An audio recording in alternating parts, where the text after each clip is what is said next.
Les doy la bienvenida a, a esta sala. Sí, vamos a empezar en poquito con la clase de lengua y literatura. Les cuento que me he demorado un poco porque recién me doy cuenta que las actividades de ustedes las puse en un curso equivocado y bueno, me voy a tomar unos minutitos al final para poder trasladar sus actividades a donde corresponde. Sí, por ello, no sé si de pronto vieron ustedes, les activé algunas tareas que no corresponden, sí, a ustedes, entonces eh, ya las oculté, algunas las borré eh, y, y pues bueno, esto nada más por avisarlas. Me dan unos segunditos, ya empiezo a compartir pantalla.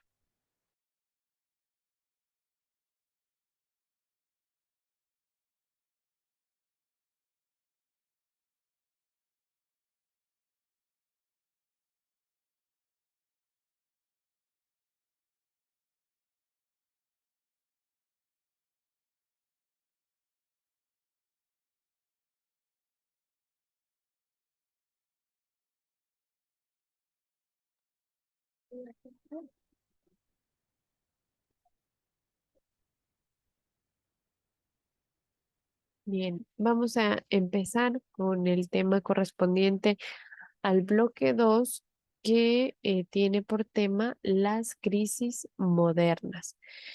Vamos con un tema dentro del eje de lectura y analizar a uno de los autores y artistas más importantes de la historia, quien fue Pablo Picasso, ¿no? Pablo Picasso fue una figura muy excepcional en sus dotes como artista y también como hombre, ¿no? Picasso fue protagonista y un creador inimitable, es decir, muy difícil de imitar o casi imposible, de diversas corrientes que revolucionaron las artes plásticas del siglo XX, desde el cubismo hasta la escultura neofigurativa, del grabado o el aguafuerte a la cerámica artesanal o a la escenografía para ballets. ¿No? Imagínense toda la extensión de arte, de creatividad que tenía este hombre, ¿no? Su obra inmensa en número, en variedad y talento se extiende a lo largo de más de 75 años de actividad creadora. Imagínense ustedes, 75 años es bastantísimo, ¿no? El pintor compaginó sabiamente dotes como el amor, la política, la amistad y un exultante y contagioso goce de la vida. ¿Cuáles fueron algunos de sus acciones en inicio? ¿Cuáles fueron sus primeros pasos? Fue muy famoso desde la juventud, admirado y solicitado por célebres y poderosos de aquellos tiempos. Sin embargo, fue esencialmente un español sencillo, saludable, generoso, que estaba dotado de una formidable capacidad de trabajo, es decir, que le gustaba mucho trabajar. Pablo Diego José Ruiz Picasso, luego conocido solo por su segundo apellido, Picasso, nació el 25 de octubre de 1881. Eh, el padre era profesor de dibujo en la Escuela Provincial de las Artes, Picasso López. eh, Era su padre, ¿no? Conocido como la Escuela de San Telmo, donde él estudió. La primera infancia de Pablo Picasso ocurrió entre las dificultades económicas de la familia y también una estrecha relación entre padre e hijo que ambos cultivaban con muchísima devoción. Ese niño era un escolar menos que discreto, es decir, que era perezoso, distraído. Sin embargo, tenía mucha facilidad para el dibujo, cosa que eh, uno de sus profesores, don José, estimulaba. Luego, a finales de 1905, el estilo de Picasso sufrió algunos cambios. Hubo una importante retracción en todo lo relacionado con el contenido emocional de sus pinturas, transformándolo a la melancolía de los transformando de la melancolía de los desacatos a la razón, ¿no? Entonces tuvo ese tinte No, mira, artístico que lo hizo un poco diferente, ¿no? Fue evolucionando en todo caso. Alguien encendió el micrófono, pero no, como estoy compartiendo, no logro ver quién.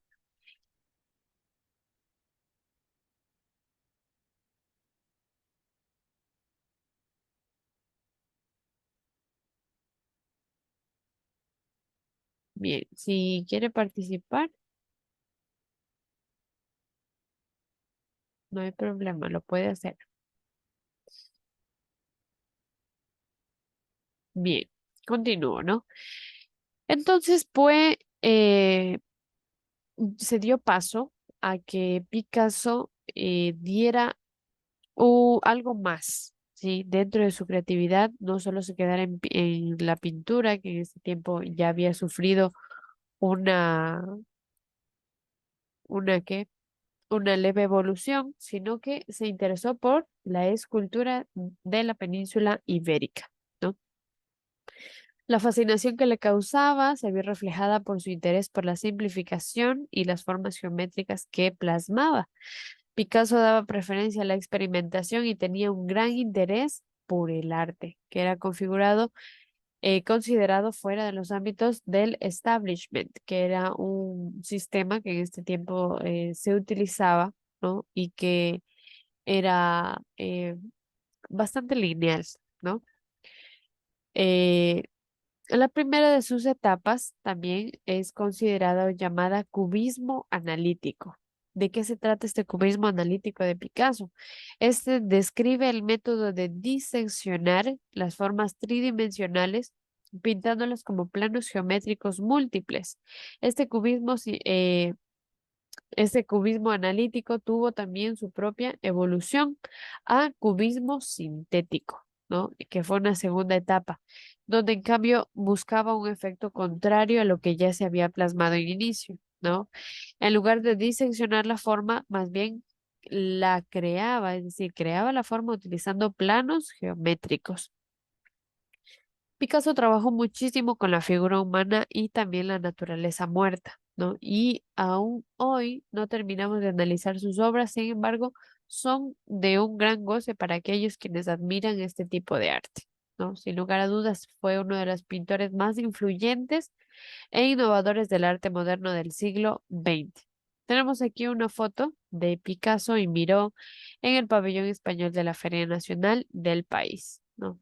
Algo importante para reconocer, para fomentar la lectura también, ustedes lo pueden analizar en casa. ¿Cuál es la actividad que tienen en clase para esta semana? Sí, vamos a realizar el taller de la página número 1 contestando estas preguntas.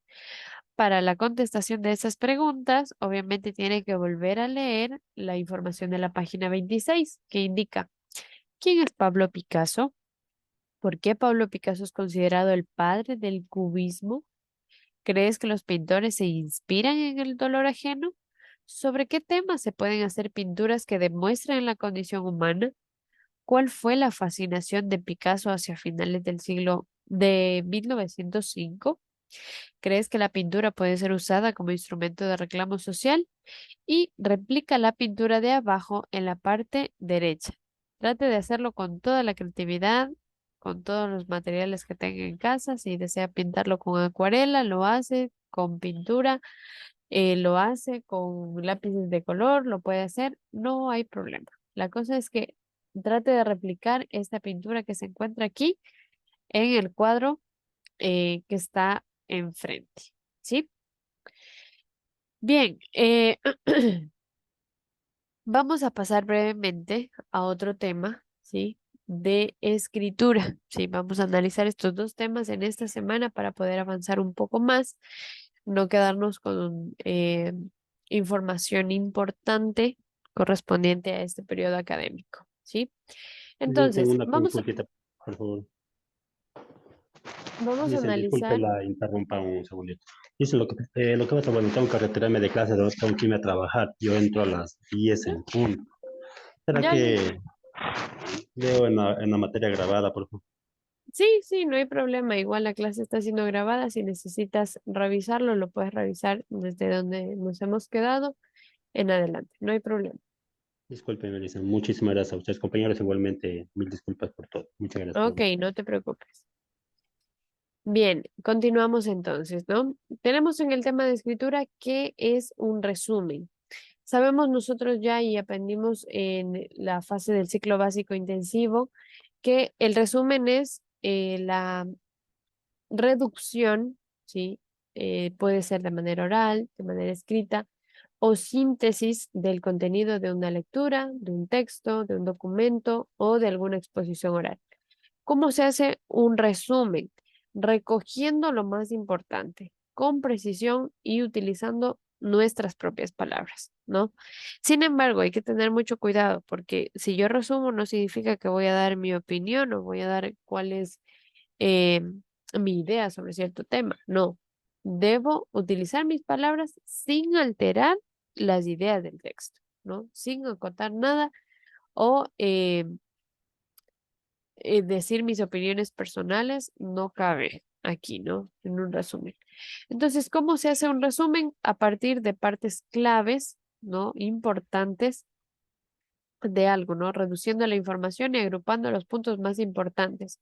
Tenemos aquí algunos pasos para hacer un resumen, ¿no? Explorar el tema y los temas, organizar el contenido, tomar notas en el margen si fuese necesario, subrayar la información imprescindible,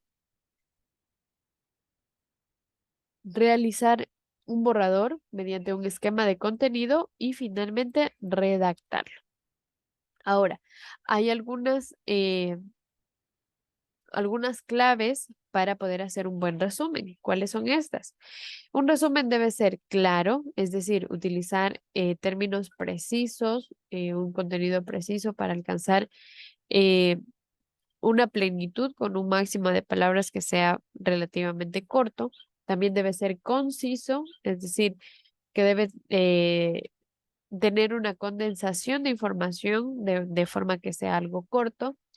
Debe ser fiel, es decir, reflejar los elementos esenciales del original sin que se aporten ideas nuevas, sino simplemente regirnos a lo que es, ¿no? También debe ser directo, es decir, destacar el contenido principal del documento y de esta forma distinguir cuáles son las ideas principales o cuál es la información esencial y, y cuál puede ser tomada como anecdótica o secundaria, ¿no? También debe ser objetivo, es decir, no calificar, no interpretar el contenido, sino regirnos únicamente al escrito. Y debe ser metódico, es decir, ordenado con la estructura esquemática del documento original, ¿no? Por ejemplo, si yo estoy resumiendo algún documento científico, debo responder a cuestiones como objetivos, metodología, resultados, conclusiones, ¿no? Tenemos aquí en la página 30 otros aspectos importantes de cómo resumir un buen libro, ¿no? Cómo resumir un libro y cuáles son sus elementos, ¿no? Tengo aquí el resumen de un libro. Sus elementos son el argumento, los personajes principales, el espacio-tiempo y el desenlace final. ¿Cómo puedo hacer yo entonces un resumen de un libro? Concentrándonos en la lectura, meditar sobre el tema y hacer un esquema rápido, escribir el resumen y finalmente revisar el texto. Aquí tenemos otros tips de cómo hacer un buen resumen. Redactarlo con nuestras propias palabras, incluir ideas principales y secundarias, ser breve y utilizar el estilo narrativo, evitar las copias eh, de frases literales del texto, ¿no? Si lo hago, debo ubicarlo entre comillas para que no exista ningún tipo de plagio. Y se amplía también con apuntes, comentarios del profesor o lecturas relacionadas que me puedan ayudar a comprender el texto o a resumirlo de una forma más óptima, ¿no? En la página 31 se encuentra la segunda actividad que tienen en casa, ¿no? El taller número 2 se trata de una pregunta. Debe cortar y pegar un texto y realizar un resumen del mismo. cualquier tipo de texto. Si usted tiene una revista en casa, recorte un párrafo o una nota, ¿no? Un pedazo de periódico tengo allí, lo pego, ¿sí? Y en estas líneas que están abajo, obviamente en la más grande, ¿sí? En la principal tengo que escribir el tema, ¿no?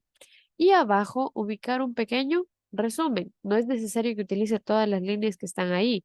Únicamente, si yo creo que tengo aquí unos dos, tres, cuatro párrafos, tal vez utilizaré todas las líneas. Pero si yo ubico un texto pequeño, no es necesario utilizar todas las líneas, ¿sí? Recuerden que un resumen es sintetizar la información más importante mediante ideas principales y secundarias. Debo utilizar un estilo breve. ¿Sí? Bien, chicos, esto es en cuanto a la clase del día de hoy. Tengan la bondad, enciendan la cámara, todos los asistentes.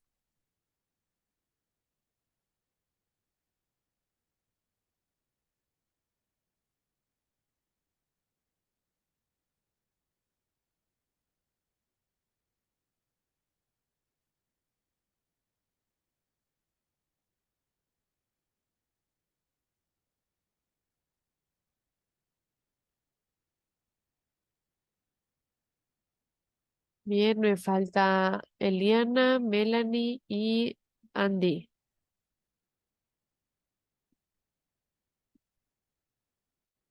Tomo la captura.